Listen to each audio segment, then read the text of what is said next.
안녕하십니까. 우리가 또 오랜만에, 인원수는 적지만은 모여 앉았습니다. 지금 2019년, 귀해년이 됐는데, 황금돼지띠라고 합니다. 새해 복 많이 받으시고, 이 돼지의 해, 또 황금돼지의 해, 경제적으로도 풍요로운 삶을 살아가시기를 바랍니다. 오늘 이 황금돼지의 해를 맞이해서 2019년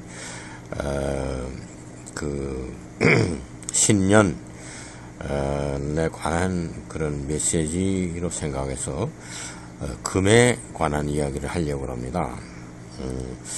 금이라고 하는 것은 인류 사회에서 오래전부터 이것이 모든 생활에서의 표준이 되어 왔고, 또 그 가치를 판단하는 기준으로 그렇게 정해져 왔습니다. 그래서 전쟁이 일어나면은 전리품 중에 가장 크게 생각하는 것이 황금이었습니다. 그래서 승전한 편에서는 그 상대방의 그 점령지에 가서 제일 먼저 금을 찾아서 금을 빼앗아 가죠. 그 금이라고 하는 것은 왜 그러면 중요한 것인가? 또 금은 어디에서부터 왔는가? 금이 외계에서 지구 바깥에서 지구로 왔는가? 아니면 지구 내에서 생성되었는가? 이 금의 정체에 대해서 과학자들의 여러 분분한 이론이 있습니다. 그런데 우주 과학적인 측면에서 보면은 모든 물질이 생겨나기 이전에 제일 먼저 물질로서 생겨난 것은, 그러니까 원자의 형태로 생겨난 것은 수소와 헬리움이었습니다. 수소 원자와 헬리움 원자가 제일 먼저 생겼습니다. 우주 공간을 채우고 있는 물질 중에서 수소가 75%를 차지하고 헬리움이 25%를 차지해서 3대 1의 비율이었습니다. 그랬는데 이 헬리움과 헬리움이 융합하게 되면 베릴리움이 됩니다. 또 베릴리움에 헬리움이 또 다시 융합하게 되면은 탄소가 됩니다. 이렇게 자꾸 헬리움이 융합해서 새로운 물질들이 생겨나게 되는데, 이것은 철의 원소 번호는 26번입니다. 즉 양성자가 26개가 있고 전자가 26개가 공존하고 있는 그러한 원소, 이건 철입니다. 철까지 해서 이 헬리움이 부과돼서 새로운 물질이 생겨나는 건 끝납니다. 그러면 금이라고 하는 것은 원소 번호 79번입니다. 26번에서부터 79번까지의 상당한 단계가 거쳐져야 금이 형성되는데, 우주에서 지구로 떨어지는 운석들을 조사해 보면은 그 안에는 거의 철분이 들었습니다. 즉 원소번호 26 이상 되는, 즉 금과 같은 그런 원소번호, 구리라든가 은이라든가 금이라든가 그러한 것은 하나도 운석 안에 포함되어 있지 않습니다. 그렇다면은 우주 공간에서는 헬리움이 계속해서 융합해서 새로운 물질이 형성되는 그 과정은 철에서 끝났다고 볼 수가 있습니다. 그 이후에는 우주에서는 원소번호 26번에 해당하는 철 이후의 금속성에 대해서는 생겨난 일이 없다고 단정할 수가 있습니다. 그렇다면은 원소번호 26번에서 79번의 그 금, 원소 자리까지 상당한 단계를 거쳐서 금이 형성되는 과정이 우주 내에서 일어난 것이 아니고 지구 내에서 일어난 일이다. 저는 그렇게 생각합니다. 과학적으로 또는 학문적으로 입증이 되지 않고 그냥 전해오는 전설인데, 그것은 외계인들이 몇만 년 전에 지구에 방문했다. 그 방문한 이유는 지구로부터 금을 캐가기 위해서이다. 이런 얘기들이 많이 있습니다. 그렇다면은 우주 전체의 다른 별에서는 금이 존재하지 않는다. 오직 지구에만 금이 존재하기 때문에 지구를 방문해서 지구에 와서 금을 많이 캐가지고 갔다. 이런 얘기들이 많이 전해옵니다. 그러면 금이라고 하는 것은 오직 지구에서만 형성되었는가? 그 과정에 대해 설명을 드리려고 합니다. 우선 입자 물리학에서 이야기하면 가장 작은 입자, 소월 입자는 쿼크라고 얘기합니다. 쿼크. 물론 쿼크보다 작은 것들이 또 발견됐어요. 뉴트리노라든가 이런 것들이 되었는데, 그 쿼크가 3개씩 들었습니다. 양성자에도 쿼크가 3개 들어있고 중성자에도 쿼크가 3개가 들어있습니다. 그런데 그 3개 중에서 위를 향하는 쿼크가 2개가 있고 아래를 향하는 쿼크가 하나, 즉 다운 쿼크 하나와 업 쿼크 2개가 있으면 그거는 양성자입니다. 또 중성자에도 쿼크가 3개가 들었는데, 그 중성자는 다운 쿼크, 밑으로 향하는 쿼크가 2개고 위로 향하는 업 쿼크가 하나입니다. 그거는 중성자입니다.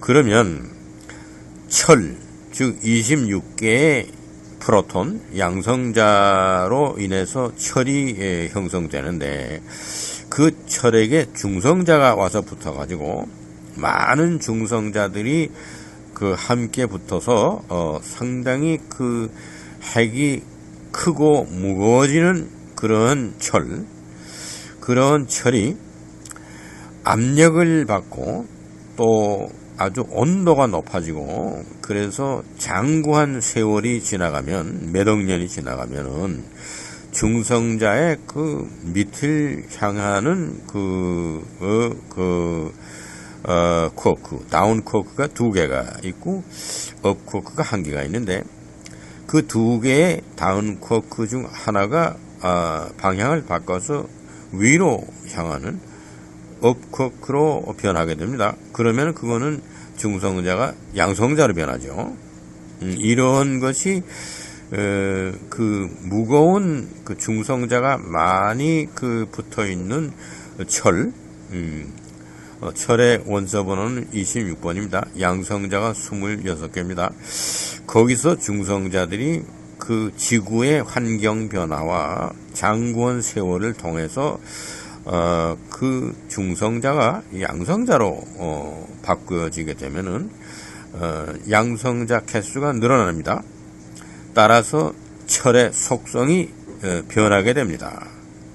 이러한 사건이 계속해서 일어나서 그 과정을 통해서 양성자가 79개로 생기게 되면은, 그거는 보통 흔한 철이 금으로 변하는 것입니다. 그래서 중세의 연금술자들이 자꾸 철을 그냥 가열하고 망치로 때리고 그렇게 10년, 20년 하게 되면은 언젠가는 이것이 금으로 변한다. 이거는 철이 가지고 있는 양성자의 수를 늘리고 중성자가 그만큼 줄어들면서 양성자의 개수가 늘어나는 과정 속에서 26개가 존재했던 양성자가 79개의 양성자로 변하게 되면은 그 물질은 철이 아니고 금으로 변하게 됩니다. 이러한 사건이 지구 내에서 특이한 환경 때문에 지구의 내핵의 온도는 7,000도, 8,000도 그렇습니다. 태양의 그 표면 온도와 마찬가지입니다. 거기로부터 그 고온 속에서 또 압력이 있습니다. 지구가 자전하고 공전하고 하면서 그 중력의 그 힘도 있고 이래서 압력을 받고 온도의 그 변화 이런 거에서 한 몇억 년, 몇십억 년이 경과하면은 무슨 현상이 일어나느냐? 중성자가 양성자로 변하는 그런 현상이 일어나게 됩니다. 이거는 지구 내에서 벌어지는 특이한 사건입니다. 예를 들어서 철분이 많이 포함되어 있는 어느 다른 별, 거기에서도 지구와 같은 환경이 되게 되면 금이 생겨날 수 있습니다. 이론적으로는 그렇습니다. 그런데 우리 지구에서 실제로 그런 일이 벌어졌습니다. 그래서 금이라는 건 원래는 지구의 내핵 속에 존재했던 겁니다.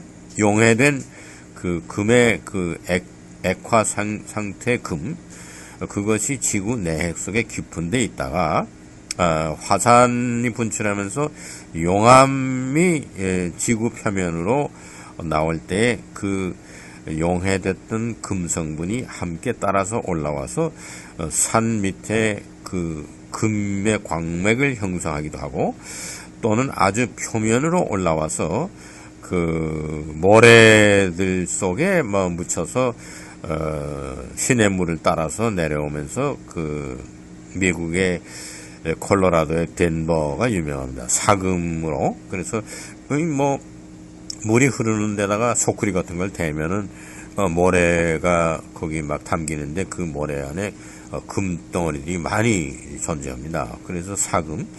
우리나라도 김제 근처에 금산이라고 하는 데 있어요. 금이 나는 산이다, 그런 뜻이죠. 그래서 금산에서 옛날부터 수백 년 전부터 사금을 그거를 얻어서 팔아서 부자가 된 그런 이야기도 우리나라에 많습니다. 아주 곳곳에 그런 일이 있어요. 이 한반도도 금이 지하에 많이 묻혀 있고 금 광맥이 있고, 또 더러는 사금의 형태로 그냥 물에 떠내려가는 그런 그 금, 모래알처럼 생긴 금, 이런 것들도 우리나라에 많이 있습니다. 이것은 다 지구의 내핵 속에서 그 높은 온도와 높은 압력으로 인해서 탄소가 다이아몬드로 변하듯이 오랜 시간 속에서 보통 철이, 원소번호 26번에 해당하는 철이 양성자가 많아지면서 중성자가 양성자로 변하면서 79개의 그 양성자가 모이게 되면 금의 속성을 가지게 되는 것입니다. 그래서 이 금이라고 하는 것이 아주 희귀하죠. 그 철처럼 많은 금속은 아닙니다. 그런데 그 금이 지구에 상당히 많이 존재하죠. 그래서 금이 말하자면 화폐의 그 기준입니다. 달러는 기축통화라고 하는 것은 금을 태환하는 경우입니다. 금을 보유하고 그만한 금이 가지고 있는 가치를 달러로 찍어내는 겁니다. 그리고 은행이 얼마나 큰 은행이냐, 경제적으로 그거는 현금 자산이 얼마냐 하는 것보다는 금 보유량이 얼마냐, 이것으로 이야기하는 것입니다. 그래서 스위스의 UBS 은행이 금 보유량이 많았기 때문에 아주 세계적으로 굉장히 큰 은행으로 인정받았었습니다. 지금은 그 UBS에서 금을 취급하는 그것이 자꾸 줄어들고 사양길로 가고 있기 때문에 스위스의 다른 은행, 크레딧 스위스라든가 또는 율리우스 베어 은행이라든가 그런 그 전통적인 은행입니다. 그 UBS뿐만이 아니고 크레딧 스위스와 율리우스 베어가 다 100년 넘은 은행들입니다. 그런 데서 지금 금을 보유하고 있는 양이 엄청납니다. 그런데 금이라고 하는 것은 또 그 지하 경제처럼 숨겨져 있고 드러나지 않는 그런 세 개의 금괴들이 모여 있는 경우가 있습니다. 이것을 양성화하기 위해서 그 금을 취급하는 그게 그 제도권에서 만들어 놓은 게 있어요. 그거는 모든 금을 사고 팔고 하는 금을 가지고 상행을 하려고 할 때는 그 금이 언제 재련됐느냐, 즉 재련된 지 5년 이내라야 거래가 됩니다. 5년 이전에 재련한 것은 거래할 수가 없습니다.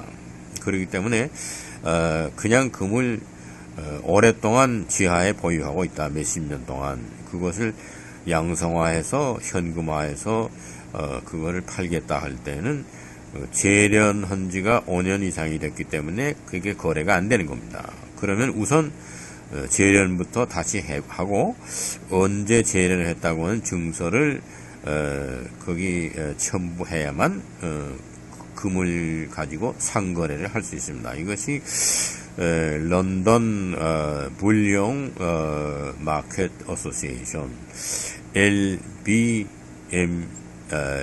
그러죠. LBMA. 그 지구촌에서의 금을 취급하는 그 아주 가장 인정받고 있는 그런 기구입니다. 금 상행위를 그거를 통제하는 기구입니다. 그래서 금을 재련하는 그 재련소도 이 영국의 LBMA에 등록돼야 됩니다. 그래서 LBMA에 등록된 금 재련한 회사가 한 70여 개 됩니다. 그래서 이제 금을 재련하는데 그 금 재련한 역사는 아프리카의 가나나 짐바브웨나 뭐 콩고나 그런 데에 금이 많이 나기 때문에 금광산이 많기 때문에 금을 재련하는 기술, 그것은 1920년도에 가나에서 시작했습니다. 그래서 골드 리파이너리, 란드 골드 리파이너리라고 하는 그 회사가 가나에서 출발해서 영국의 그 LBMA에 등록된 지가 오래됩니다. 그래서 금 재련하는 역사 중에서 가나에서 1920년에 시작한 란드 골드 리파이너리 컴퍼니가 상당히 오래된 것입니다. 그리고 거의 또 그렇게 오래된 역사를 가지고 있는 데가 일본입니다. 일본에 다나카 금 재련소가 있습니다.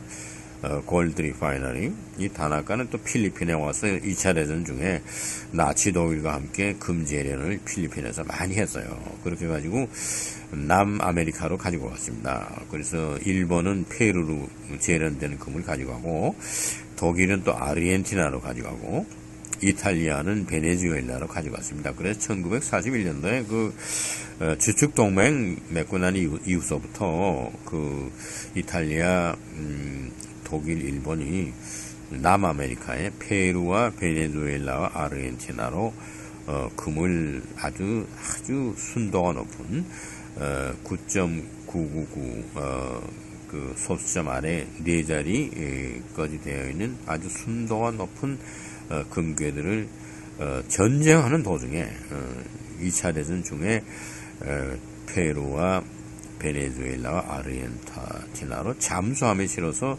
운반했던 그런 것이 역사적으로 지금 증명되고 있고, 그것이 전쟁 중에 의뢰를 받아서 그냥 바다 한째 가라앉으면서 상당히 많은 양의 금괴들이 그냥 유실되고 손실되고, 일본에서는 마지막에 오키나와에 미군들이 상륙함과 동시에 일본에서 금을 아시아에서 전부 수탈해서 필리핀에서 재련했던 다나카 재련 기술 방법으로 했던 소위 야마시다 금이라고 하는 그것이 일본 본토로 운반되는 과정에서 미군의 폭격을 받아가지고 전부 가라앉았습니다.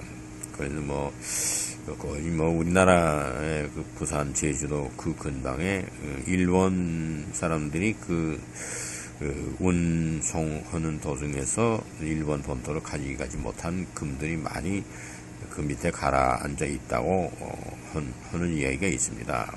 뭐 일제시대 때 부산에서 실제로 금을 재련해서 그 다나카 골드 리파이너리 테크놀로지가 우리나라 중국에서도 우리나라 부산에서도 많이 그 금 재련을 했던 일이 있습니다. 오늘 그 기해년 황금돼지해 금에 대한 정책. 금은 어디서 생겨났는가? 이건 우주에서 생겨난 게 아니고 지구 내에서 그 철이 상당한 그 외부의 그 영향, 온도와 압력의 영향을 받아서 그 중성자의 안에 들어있는 쿼크가 방향이 바뀌면서 중성자가 양성자로 변하면서 철에 가지고 있는 그 양성자 개수에 새로운 양성자들이 자꾸 그 더해지면서 시간이 가면서 79개의 양성자가 이룩되면서 철이 금의 속성으로 변했다. 이건 지구에서만 일어난 특이한 사건이다. 이러한 말씀을 드리고 이것 때문에 아주 오래전부터 외계인들이 지구에 방문해서 지구에만 존재하는 금을 많이 가지고 갔다. 이런 얘기도 있고 그래서 우리는 그 금의 본산지 지구가 우주에서 유일한 하나뿐인 지구이고 하나뿐인 금을 가진 그런 행성입니다. 그래서 금이 내가 얼마나 가지고 있느냐, 내가 금을 뭐 몇 톤을 아니면 몇 킬로그램을 보유하고 있느냐 하는 그 개인적인 금 소유 문제를 떠나서 지구에 사는 인간이면은 금을 가진 그런 행성, 금을 생성해내는 그 행성. 엄밀히 따지면 지구가 골드 리파이너리 플라넷입니다. 금을 아주 재련하고 금을 만들어내고 금을 재련해내는 그러한 플라넷이다, 행성이다. 이런데 우리가 살고 있다. 우리는 가난하나 부유하나 금과 더불어서 사는 인생이다. 이런 것을 강조하면서 오늘의 강의를 마칩니다.